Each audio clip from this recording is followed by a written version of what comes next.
What got you into YouTube automation? Um, Honestly, I tried a lot of different things before. I tried drop shipping, I tried Amazon FBA, I was doing SMMA as well. I had some clients with that, managing their Instagram, social media, stuff like that. And that really got me into this online world. And I started seeing other people, making money with YouTube as well. This was when it was just starting, the whole YouTube automation thing that I call faceless channels. I don't like the term YouTube automation, but I think this was like 6 years ago. And then I just with my first channel, it failed. Then I started another channel, but it failed. But I really liked, the how it worked, making the content, everything. And for the third channel, suddenly the third video, I think it just blew up, got like 500,000 views. And after that, I just became obsessed. And yeah, I've been doing it for like 5, 6 years now. Just starting channels, seeing, trying to learn everything about YouTube, how it works, scale it, everything. Yeah. So when you're picking, do you have multiple channels then, or do you just run one faceless channel? Right now, I think I'm running about 5 channels, but I'm working with clients as well. And that's about let's say like 10 other channels Wow. that I help with. Yeah. When you're running or picking a niche for your personal channels that you're running personally, what are you looking for when you're deciding a niche? So there's, of course, a lot of different factors, but one important one is supply and demand. You want to find channels that have a low number of videos and have a big number of views. So that means there's a big audience interested in watching that type of content. And because there's not a lot of other channels creating that content, if you start creating content on that category or niche, there's already a big audience waiting for that content. So you can have views very fast if you try to look for the supply and demand within the market. And then, of course, not all the time it's going to be like that. So when I'm entering a niche, um, I just try to think, okay, can this be making money 5 years from now, 10 years from now? And niches that are evergreen. So I don't want to, sometimes you want to hop on trends, but most of the times you want to think on the long term to see what's because you're already investing time and money. So you want to think for the long game and just take that into consideration. And also, you want to find niches that have a big audience, big enough audience for your videos to get at least 1 million views. If you're making content that it's super, super niche down, your videos are probably not going to get to a lot of people. Does the possible CPM on a niche change it? Because I know, like, for gaming videos, it's way down there. Then financial advice videos, for example, are way up there in CPM. So, do you take that into consideration at all when choosing a niche? Yeah, so there's, of course, a lot of multiple factors, but like if we go to the basics, the CPM really depends on the advertisers, right? How much they want to pay or where are they spending their money. So of course they want to spend more money in channels that are talking about making money or finance, stuff like this, because they know the audience that watches those type of videos are people that are probably more educated, they have more purchasing power, they have more money, so they can buy their services or product. In terms, sorry, and if you think of gaming channels, you're probably the audience is probably kids like 12 to 15 years old, they don't have a lot of money, so they're not going to buy a lot of things. So you need to think about, okay, where are advertisers really spending the money? And yes, this is something we take into consideration, of course, because at the end of the day, with Faceless channels, you want to get the highest return on investment on your videos because every video is an opportunity to, keep making money every month. So then I was actually interested and I started running faceless channels there for a minute, but I never committed to it because I was busy with other things and I never committed. So I'm interested to talk to you about it. Yep. So when you're monetized, you're making the ad revenue, obviously. Are you looking to get sponsors or partners? Are you looking for other streams of income? Or are you just solely relying on ad revenue? Yes, I want to try to get as many monetizable ways for my channel, But some channels are more branded than others. Those ones are great for sponsorship, stuff like that. Some channels are just like, not really a brand, just kind of make videos more simple, um, which you can still make affiliate marketing or try to sell a product or a service. But ad revenue is one of the main ones for sure. But of course, you want to do sponsorships, and usually people reach out to you. You can just leave your email on your channel on your video so they can reach out to you, and then you can decide which one is, a great option to go. There's a lot of different ways to monetize, like affiliate marketing, subscriptions, like YouTube offers a lot of options right now, merch, selling a service, a product. You can also like sell your channel. That's what I've done. Like this past year, I sold for my channels. And yeah, I mean, there's like a big market to make money with YouTube. Selling your channel. How much does a channel go for, if you don't mind me asking?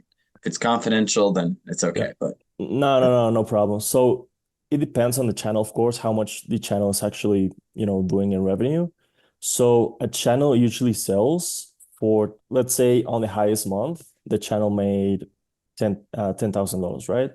So it's gonna sell for 10 times the highest month.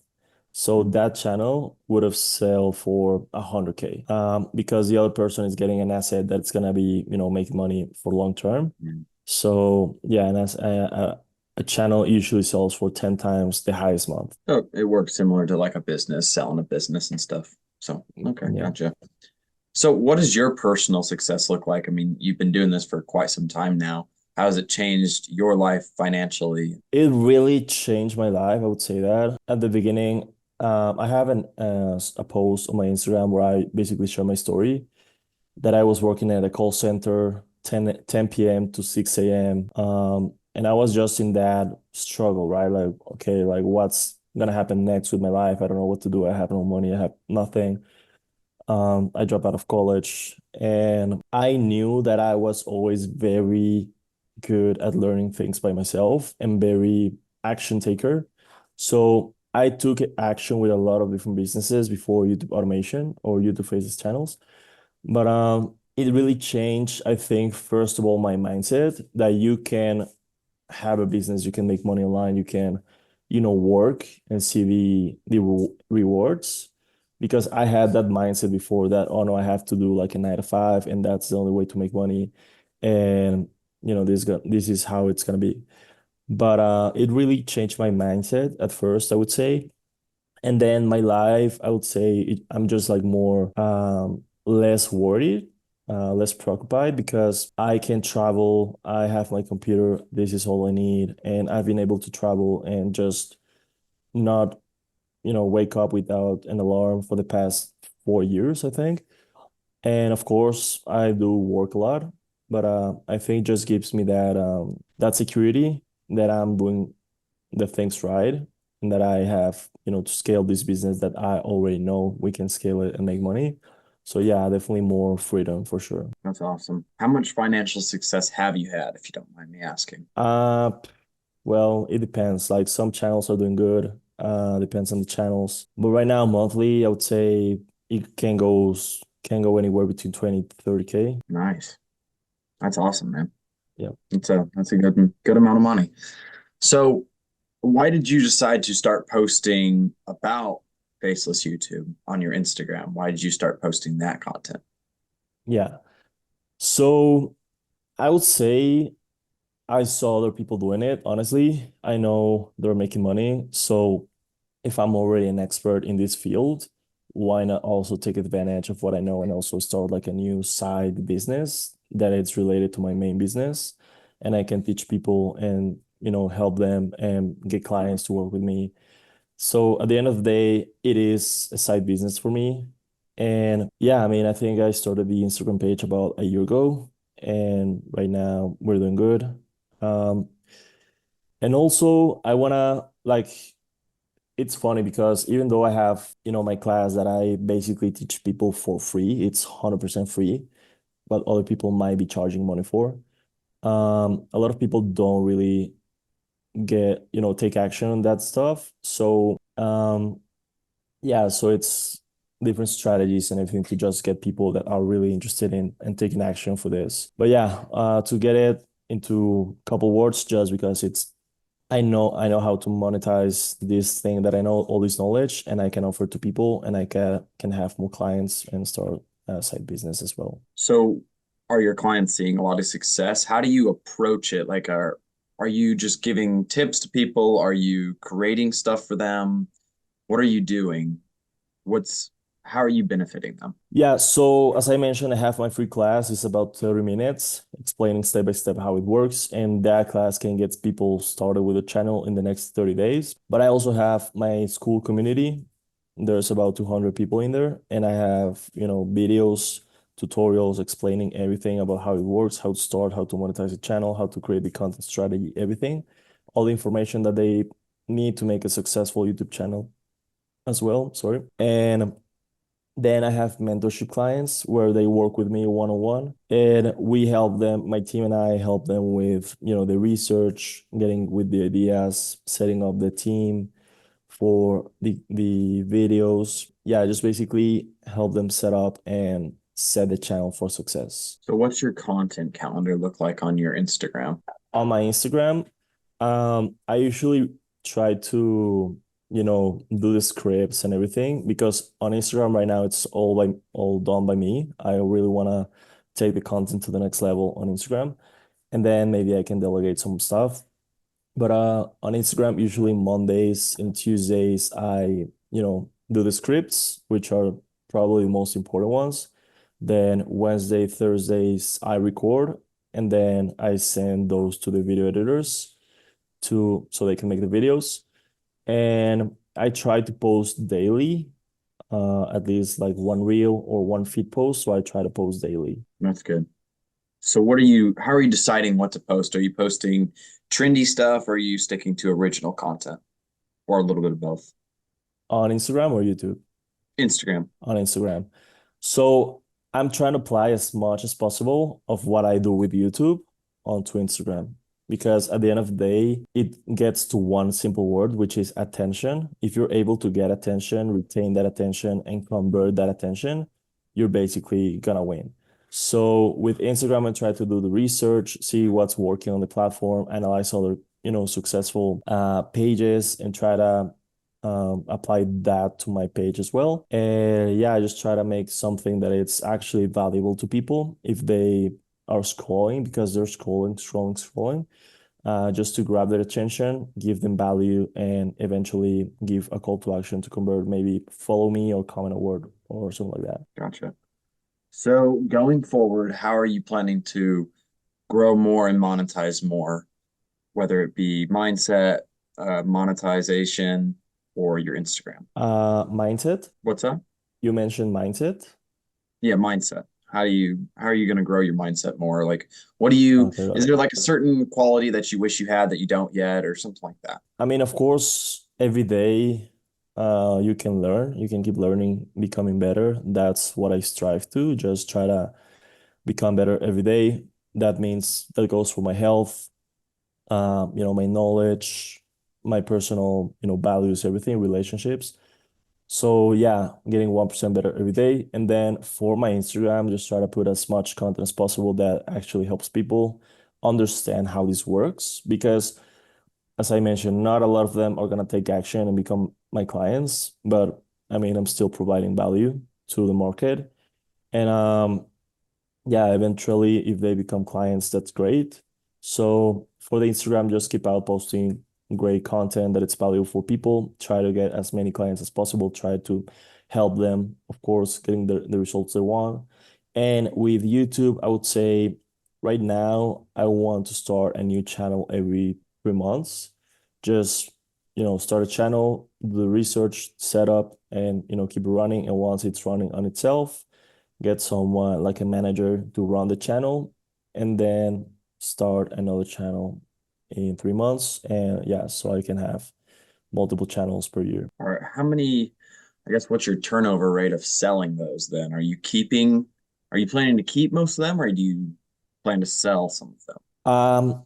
It really depends on the channel. For the 4 channels that I sold, people came to me really looking for buying the channel. I haven't been the one that it's actually offered the channel.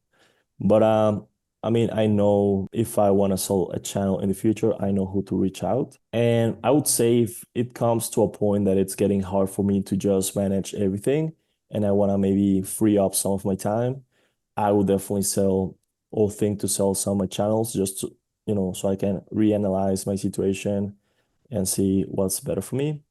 But yeah, I mean, it depends on the channel and the offer, of course. Gotcha. Gotcha. One last question from me. How much money, or what is the most amount of money you've made in a single year? Oh man, I don't know. Don't know. Yeah, I don't know. It's a good problem to have. Yeah. Yeah, I don't know. Honestly, I wouldn't know. It's a good problem to have. I'll take that answer. Do Okay. you have any questions for me or for me? Excuse me. Yeah, like how much, like, is this a podcast for you?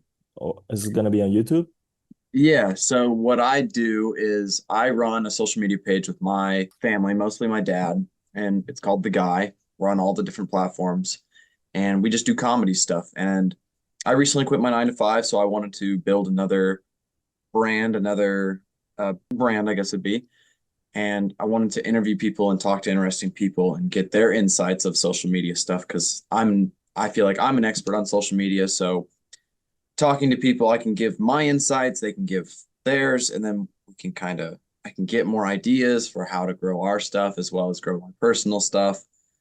And then I have plans to offer a product in the future, but I'm starting pretty fresh to this, and I'm gonna grow the page first and then offer a product. So it is for monetary reasons also, but the big point of it is just to help other people start on social media and grow and monetize themselves.